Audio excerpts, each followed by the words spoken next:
Good afternoon इधर everyone. आप लोगों का जो प्रीवियस वीडियो पे जो स्टेट का वीडियो था उस पे जो रिस्पांस था ना, उसको देख के ऐसा लग रहा है कि उस वीडियो को अब प्राइवेट कर देना पड़ेगा, क्योंकि उसको कोई देखने वाला है नहीं। तो आज मैं जो वीडियो बना रहा हूँ, मेरा जो काम है मैं वो अपने तरफ से कर दे रहा हूँ। अब बाकी आप पे डिपेंड करता है कि आप इंटरेस्टेड हैं या नहीं हैं। ठीक। तो आज जो हम लोग देखेंगे ये 2023 का पेपर है। 2023 जो सितंबर में जो पेपर हुआ था उसका पेपर है, और ये थोड़ा सा अलग टाइप का आपको देखने के लिए मिलेगा। तो आज हम लोग इस वीडियो जो पेपर है इसको अच्छे से एनालिसिस करेंगे, और मेनली इसको हम लोग पूरी क्वेश्चन को देखेंगे। एक्सप्लेनेशन थोड़ा कम होगा, क्योंकि वैसे भी कोई वीडियो उतना वो स्टेट का भी देखने वाला है नहीं। बट अगर एक बच्चा भी देख रहा है ना, तो उसके लिए इतना तो एफर्ट लगा सकते हैं। तो देखते हैं, पहला क्वेश्चन था 2023 का कि लीलाबाई किस प्रकार की काव्य ग्रंथ है। तो ये महाकाव्य है।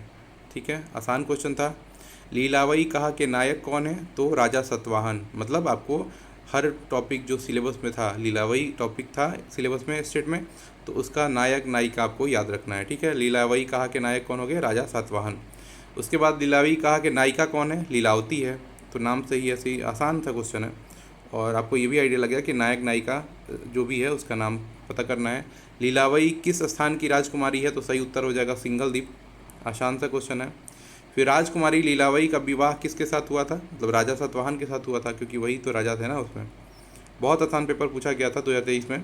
लीलावती कहा कि भाषा क्या थी। तो महाराष्ट्री का प्रकृति थी। ये भी आसान है। सातवाहन राजा के सेनापति का नाम क्या था। तो विजयानंद, ये उनके सेनापति का नाम था। आसान सा क्वेश्चन था। आगे क्वेश्चन देखते हैं, लीलावती में कुल कितनी गाथाएं हैं। तो इसमें जो भी ऑप्शन दिया था ना, वो कोई भी सही नहीं था, इनमें से कोई नहीं हो गया। वैसे मैं एडिशनल इसमें ऐड कर देता हूँ इन्फॉर्मेशन। जो लीलावती है ना, इसमें 1800 मिला के कुल गाथाएँ थी। तो इसमें 1800 ऑप्शन नहीं था, इस वजह से इनमें से कोई नहीं हुआ है। ठीक है, आगे बढ़ते हैं। कोवल के पिता का नाम क्या था। कोवल के पिता का नाम भूषण भट्ट था।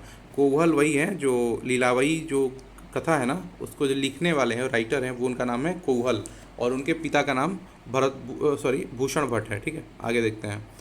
भविष्यदत्त कहा। भविष्यदत्त काव्य के नायक कौन है। तो भविष्यदत्त ही है। बहुत आसान है। भविष्यदत्त काव्य के नायिका कौन है। तो भविष्य रूपा है।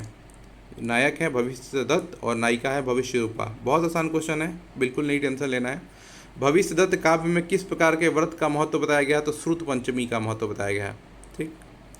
भविष्यदत्त काव्य का प्रतिनायक कौन है, मतलब विलन कौन है। तो बंधुदत्त था, ये आपको पता भी होगा।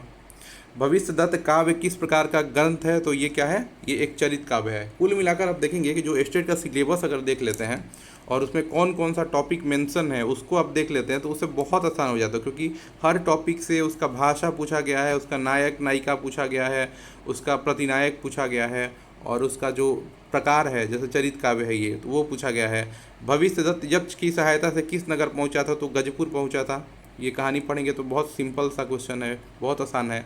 भविष्यदत्त के पिता का नाम क्या था। धनपाल था। वे ये भी उसी टॉपिक से है। राण पंचमी कहा में कितनी गाथाएं संकलित है। तो 10 है। आसान सा क्वेश्चन है। सेतुबंध के रचयिता का नाम प्रवर सेन। बहुत आसान है। और ये जो है सेतुबंध वो किस में विभक्त है। तो वो आश्वासों में विभक्त है। सेतुबंध में कितने आश्वास में विभक्त है। तो ये कितने आश्वासों में विभक्त है, ये चीज़ यहाँ पे गलत दे दिया था स्टेट ने, और इसको सबको नंबर मिला था। और ये चीज़ आपको पता होगा कि इसमें कितने आश्वास थे। तो 15 आश्वास थे सेतुबंध में, बट यहाँ पे ऑप्शन नहीं दिया था तो सबको नंबर दे दिया गया था। इसमें कुछ नया नहीं है। ठीक है, 15 आश्वास आपको याद रखना है। ठीक है, आगे बढ़ते हैं हम लोग। आगे है कि सेतुबंध की नायिका का नाम क्या था। तो सेतुबंध जो है वो, सेतुबंध क्या है, सेतुबंध जो है वो मुख्य रूप से राम जी जब गए हैं, सॉरी, जो राम जी गए हैं, तो जो श्रीलंका जाने के लिए, लंका जाने के लिए जो सेतुबंध मतलब सेतु बनाए थे, उसका जो पूरा प्रकरण था, वो जो कथा था, वही सेतुबंध की कथा है। तो उसमें आपको आसान सी चीज़ है कि उसमें जो नायक होंगे, नायिका होंगी, जो भी नायिका होंगी वो कौन होंगी, सीता होंगी। तो सीता माता। और अगर नायक पूछे तो वो रामचंद्र जी होंगे, श्री राम। और जो रावण कहाँ का राजा था। तो लंका का। बहुत आसान क्वेश्चन था। गौड़वाहु के कर्ता कौन थे। वाकपति राज। आसान है, क्योंकि गौड़वाहु आपके सिलेबस में ही मेंशन कर दिया गया है। गौड़वाहु का प्रधान पात्र कौन था। गौड़वाहु का प्रधान पात्र कौन था। तो यशो वर्मा था। ये भी आसान है। कुमारपाल के रचयिता कौन है? तो हेमचंद्र है, आसान है। कुमारपाल किस प्रकार का काव्य ग्रंथ है? तो महाकाव्य है। मतलब जो टॉपिक जैसे कुमारपाल दिया था ना टॉपिक आपके सिलेबस में, तो उसी से 5 क्वेश्चन 6 क्वेश्चन पूछ दिया गया। उसके रचयिता का नाम, उसके किस प्रकार का काव्य है, कुमारपाल किस नगर का राजा था? तो अनहिलपुर का राजा था, आसान क्वेश्चन है। कुमारपाल का आचार्य हेमचंद्र का कैसा संबंध था? तो कैसा था? गुरु शिष्य का संबंध था। इसके अलावा प्रकृति में संज्ञा के कितने भेद होते हैं? तो 5 होते हैं। ठीक है, ये है ना संज्ञा का कितने भेद होते हैं, तो ये संस्कृत की तरह ही चलता है, जो इसका ग्रामर है तो उसी की तरह चलता है। इसमें क्या होता है कि जैसे एक वचन, दो वचन, तीन वचन होता है ना, एक वचन, दो वचन और बहुवचन, वो संस्कृत में होता है। इसमें द्विवचन नहीं होता है, एक वचन और बहुवचन होता है। इसमें संज्ञा का शब्द कौन सा है? तो रामो जो है, मतलब राम मतलब संज्ञा का मतलब क्या होता है? नाम, किसी का व्यक्ति, वस्तु या स्थान का नाम। तो यहाँ रामो मतलब राम का नाम है, तो वो संज्ञा हो गया। पढ़ई, खेलई, भवई, ये सब क्या है? ये तो क्रिया है। प्रकृति में कितने पुरुष होते हैं? तो देखिए यहाँ पे पुरुष कितने होते हैं? तो पुरुष 3 होते हैं, प्रथम पुरुष, मध्यम पुरुष और उत्तम पुरुष। और वचन पूछे, एक वचन, द्विवचन और बहुवचन, तो उसमें द्विवचन नहीं होता, एक वचन और बहुवचन होता। ठीक है। प्रकृति में लिंग कितने होते हैं? तो 3 होते हैं, स्त्रीलिंग, पुल्लिंग और नपुंसक लिंग। प्रकृति में कितने वचन होते हैं? तो 2 होते हैं, जैसा कि मैंने बताया था ऊपर। ठीक है। वर्तमान काल एक वचन प्रथम पुरुष का प्रत्यय क्या है? तो क्या है? ई है। ये आप जब शब्द रूप याद करेंगे तो उसमें पहले ही आपको मिलेगा। इसमें से कौन शब्द सर्वनाम है? तो सो सर्वनाम है, क्योंकि राम, मोहन और देव ये सब क्या है? किसी का नाम है। और सो मतलब क्या है? वो जो किसी के संज्ञा के बदले आता है, तो वो सो हो गया इसमें सर्वनाम। इसमें प्रकृति के कृदंत शब्द कौन से हैं? तो हसंतो जो है वो कृदंत है। कृदंत के लिए एक अलग से मैं लेक्चर ले लूँगा, ठीक है, क्योंकि वो सिलेबस में है। जो क्रिया में सहायक हो उसे क्या कहते हैं? उसको कारक कहते हैं। अगला क्वेश्चन, देव शब्द का प्रथम एक वचन रूप है? तो देवो है, आसान है।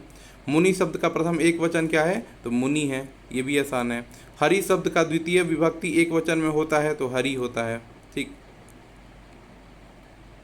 सो खेले खेलई में सो खेते खेलई में खेते शब्द का कौन सा विभक्ति होती है? तो सप्तमी एक वचन होती है। ठीक है, चलिए अब आगे देखते हैं। अगला क्वेश्चन नंबर 42। अग्नि शब्द में किस विभक्ति का प्रयोग हुआ है? तो द्वितीय एक वचन का। अग्गिम है ना, अग्गिम, तो इसमें कौन सा है? द्वितीय एक वचन का। अच्छा, मैंने वहाँ पे एक मिस्टेक किया था, अभी ध्यान मुझे आ रहा है, एक मिनट। हाँ, तो हम लोग अग्निम देख लिया था, अग्गिम था ये, अग्गिम शब्द। ठीक, तो ये अग्नि से बना था अग्गिम शब्द। और ये जो देवस्य शब्द है, इसमें कौन सी विभक्ति का प्रयोग हुआ है? तो इसमें चतुर्थी विभक्ति का, चतुर्थी एक वचन का प्रयोग हुआ है। किसमें? देवस्य में। ठीक, क्योंकि ये क्या है? देवस्य। एक चीज़ मैं यहाँ पे मेंशन कर दूँ, जैसे कि ये है ना, ये क्वेश्चन थोड़ा ध्यान से देखिएगा। ये क्या? देवस्य शब्द कौन सी विभक्ति में आता है? तो यहाँ पे क्या हुआ? चतुर्थी हुआ है। एक्चुअल में क्या होता है ना कि जो फोर्थ होता है, मतलब चतुर्थी जो होता है, वही होता है प्रकृति में 6 नंबर का। मतलब तो षष्ठी होता है, चतुर्थी होता है, दोनों एक ही होता है। ये आपको कॉन्सेप्ट क्लियर हो गया। और जो देव शब्द का रूप है, उसमें जो षष्ठी होता है, उसमें क्या क्या होता है? एक होता है देवस्य, ये हो गया। और इसके अलावा क्या होगा? देवड़ो। और इसके अलावा क्या हो जाएगा? एक हो जाएगा देवड़ो तो एक हो गया। और एक हो गया ये देईड़ो, ये देईड़ो होता है। ठीक है, तो इसमें क्या होना, ये षष्ठी विभक्ति है 4th नंबर का। और ये पूछा गया था ना देवस्य।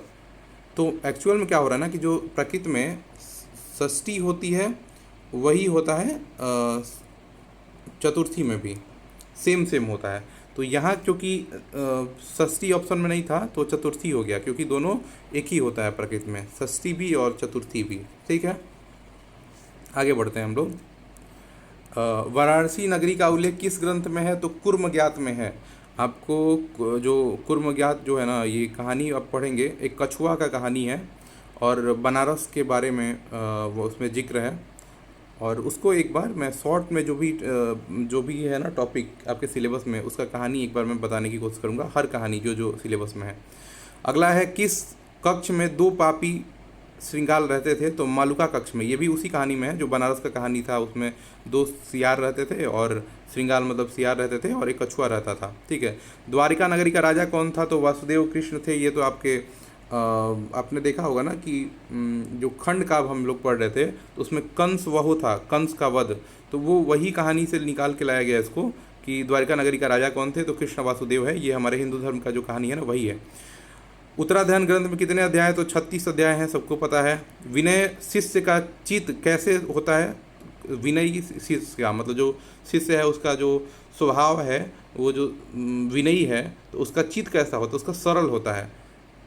समझ गए? ये विनय सूतम जब पढ़ेंगे ना तो उसमें सब कुछ बताया गया है कि कैसा शिष्य होना चाहिए, कैसा शिष्य अच्छा माना जाता है, उसी में है। अविनयी शिष्य कैसा होता है? तो उदंड होता है। आसान सा क्वेश्चन है। उत्तराधन के 22वें अध्ययन का नाम क्या है? तो रथनेमी है। आप अगर सोचेंगे यहाँ पे कि हमको 22वां पूछ लिया और उत्तराध्ययन का 36 अध्याय होता है, 22वां पूछ लिया तो हमका 1 से लेके 36 तक सब याद करेंगे? नहीं, आपके सिलेबस में क्लियर ये साफ साफ मेंशन है 22वां अध्याय। ठीक है, तो आपको इसी वजह से इससे क्वेश्चन पूछा गया है, सब नहीं ये पढ़ना है। तो ये जो 22वां अध्याय ना सिर्फ इसी को पढ़ना है, ये आपके सिलेबस में भी दिया हुआ है। ठीक। रथनेमी के बड़े भ्राता का नाम क्या था? तो अरिष्टनेमी था। राजी मति मुनि को स्वयं मार्ग पर आरूढ़ किया किसने? तो रथनेमी ने। इस कहानी को आप देखेंगे, बहुत ज़्यादा इंटरेस्टिंग कहानी है। एक प्रेम में व्याकुल इंसान की कहानी है, कैसे उसका मति भ्रष्ट हो जाता है, काम क्रोध मतलब काम में मोहित होकर। तो ये आप पढ़ेंगे। रथनेमी की साध्वी को संयम छोड़कर भोगने की बात की? तो राजीमती। ठीक है, ये तो आसान है। वसुनंदी श्रवकाचार के रचयिता कौन है? तो इनके रचयिता है आचार्य वसुनंदी। वसुनंदी श्रवकाचार के रचयिता कौन है? आचार्य वसुनंदी। आचार्य वसुनंदी का समय कौन सा है? तो ये 12वीं सदी है, याद रखिएगा।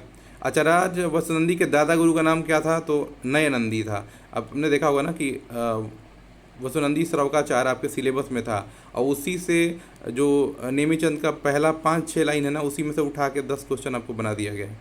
श्रवकाचार में श्रावक की कितनी प्रतिमाओं का उल्लेख है? तो इसमें 11 प्रतिमाओं का उल्लेख है। ठीक है। व्यसन कितने प्रकार का होता है? तो 7 प्रकार का व्यसन होता है। श्रवकाचार का अपर नाम क्या है? तो उपासका अध्ययन। तो आप जब नेमीचंद का बुक खोलेंगे ना तो आपको ये मिलेगा ही नहीं श्रवकाचार, आपको उपासका अध्ययन ही मिलेगा। ठीक है, उसी में अंदर पढ़ेंगे तब आपको आइडिया लगेगा, तब विषय सूची में खोजेंगे तो नहीं मिल पाएगा। सम्यकत्व के कितने अंग होते हैं? तो 8 अंग होते हैं। अब अगला है कि व्यसनों का सेवन करने वालों को कौन सी गति मिलती है? तो उनको क्या मिलती है? नरक की गति मिलती है। व्यसन मतलब क्या होगा? गंदगी जो आपके दिमाग में आ जाती है, जो काम हो गया जो, या फिर जो मदिरापान हो गया, वह वसन हो गया। ठीक है। अचरांग सूत्र की भाषा क्या है? तो अर्धमागधी है। जो जितना भी अंग आगम है सब तो अर्धमागधी में ही है ना, तो अचरांग भी तो एक अंग आगम है, तो इसका भी क्या हो जाएगा? अर्धमागधी हो जाएगा।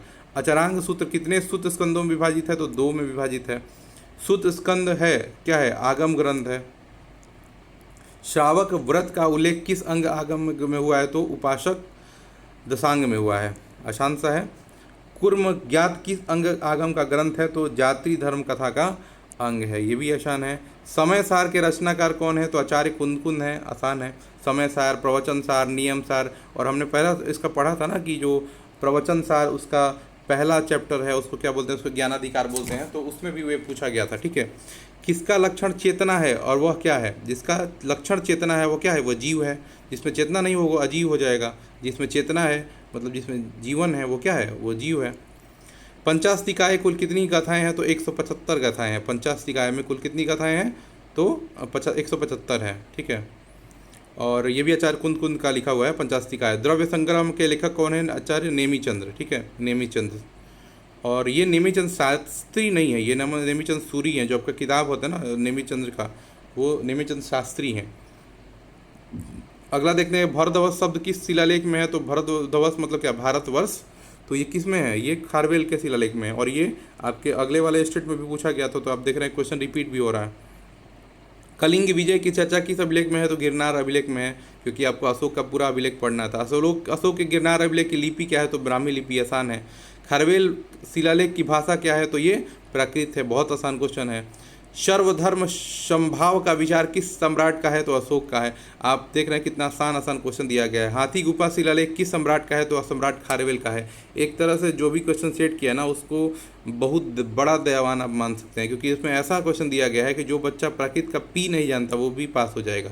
आप देख पा रहे होंगे कि जो सेतु बंध है उसके नायक कौन है, उसकी नायिका कौन है, प्रतिनायक कौन है, बहुत आसान करके क्वेश्चन पूछा गया था। ठीक है। और हाथी गुफा शिलालेख किस पर्वत गुफा में मिला है? तो उदयगिरी में मिला है। किस प्राकृत भाषा को ऋषि भाषित कहा गया है? तो अर्धमागधी प्राकृत को। और आपने देखा जितने अंग आगम है, महावीर स्वामी ने इसी भाषा को मतलब चूज किया था अपना उपदेश देने के लिए। तो 80 क्वेश्चन हम लोग कर चुके हैं। मथुरा में बोली जाने वाली भाषा, तो मथुरा में कौन बोली जाती? सौरसेनी बोली जाती थी। क का ग किस प्राकृत भाषा में हो जाता है? तो अर्धमागधी में। क का ग मतलब पहले वर्ण के बदले तीसरा वर्ण हो जाता है, किस में? अर्धमागधी में। और थ का ध किस वर्ण में हो जाता है? तो ये सौरसेनी में हो जाता है। थ का ध मतलब क्या? दूसरा का चौथा किस में हो जाता है? अब पहला का क्या हो जाएगा? दूसरा का चौथा, अब पहला का तीसरा, ये है आपका सौरसेनी। और दाढ़ी शब्द का उच्चारण किस प्राकृत भाषा में होता है? तो सौरसेनी में होता है। किस प्राकृत भाषा में जो है ड़ शब्द का न हो जाता है? तो किस में हो जाता है? अर्धमागधी में ड़ का न हो जाता है। ठीक है। अगला देखते हैं। मिलेक्खु का अर्थ क्या है? तो मलेच्छ को बोलते हैं प्रकृति में मिलेक्खु। आसान है। किस भाषा में र के स्थान पर श या ल हो जाता है? तालाबी श, अर्ध या ल हो जाता है। तो ये किस में होता है? अर्धमागधी में होता है। र के स्थान पर तालाबी श और ल हो जाता है। र का ल हो जाता है, ऐसे याद रखिए। सुर सुंदरी चरियम प्रकृत का कौन सा काव्य है? तो चरित काव्य है। सुर सुंदरी क्या है? एक चरित काव्य है। सुर सुंदरी की सखी का नाम क्या है? तो प्रियंबदा है। क्या है? प्रियंबदा। और सुर सुंदरी के पिता का नाम क्या है? पिता का नाम है नरवाहन दत्त। आसान क्वेश्चन है। 90 नंबर क्वेश्चन पे आ गए हम लोग। आख्यान नेमिकोस के रचयिता कौन है? तो आम्रदेव सूरी हैं। आख्यान नेमिकोस सबके सिलेबस में थे, इसके जो रचयिता है आम्रदेव सूरी हैं। डिटेल वीडियो बना देंगे जब आपके स्टेट में और सारे दोस्त जो हैं वो चैनल सब्सक्राइब करके देखने लगेंगे तब। अभी तो कोई देख नहीं रहा है, तो एक बच्चा के लिए क्या ही वीडियो बनाऊँ मैं। गाथा सप्तशती के रचनाकार कौन है? तो कविहाल हैं। गाथा सप्तशती में कितने शतक हैं? तो 7 शतक हैं। गाथा सप्तशती मतलब क्या होता है कि ये बहुत सारी गाथाओं को मतलब उसमें से बढ़िया बढ़िया गाथा निकाल के उसको संकलन किया गया। 700 गाथा जो है, बढ़िया बढ़िया गाथा, जो बहुत सारा गाथा था उसमें से 700 बढ़िया गाथा निकाल के एक जगह कंपाइल किया गया, इसीलिए इसका नाम गाथा सतसई है। मतलब 700, सतसई मतलब 700। तो इसमें कितने शतक हैं? शतक मतलब क्या हुआ? कितने सैकड़ा। शतक मतलब सैकड़ा, तो कितने सैकड़ा है? तो 700 सैकड़ा है, मतलब 700 है टोटल। अब आगे आते हैं। सज्जन दुर्जन का उल्लेख किस काव्य में हुआ है? तो ये वज्जालगम में हुआ है। सज्जन वज्जन का, सज्जन दुर्जन का आपने देखा होगा ना, उसमें सज्जन वज्जा है, दुर्जन वज्जा है ना, गाहा वज्जा है। तो ये कहाँ है? सज्जन दुर्जन का उल्लेख वज्जालगम में। आसान सा है। ठीक है। और वज्जालगम की भाषा क्या है? तो ये प्राकृत है। प्राकृत में ही है ना, ये तो देखिए कितना आसान बना दिया। वज्जालगम आपको प्राकृत में पढ़ना है। अब पूछा है कि संस्कृत में, पाली में, हिंदी में, तो कोई बच्चा बोल देगा कि प्राकृत में है। अहम विद्यालयमी गच्छामि का अर्थ क्या है? इसका अर्थ है कि मैं विद्यालय में जाता हूँ।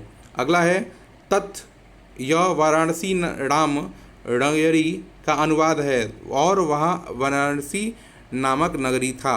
ये अनुवाद है इसका। प्रकृत में तुमम क्या है? तुमम क्या है? एक सर्वनाम है। जो तुम बोलते हैं हम लोग, तो उसके लिए तुम क्या होता है? सर्वनाम ही होता है ना, संज्ञा के बदले आता है। पाय्य शब्द का अर्थ क्या है? तो पाय्य शब्द का अर्थ है प्राकृत। प्राकृत के लिए कुछ शब्द आपको नेमिचंद शास्त्री में भी मिलेंगे कि क्या क्या होता है प्राकृत के लिए।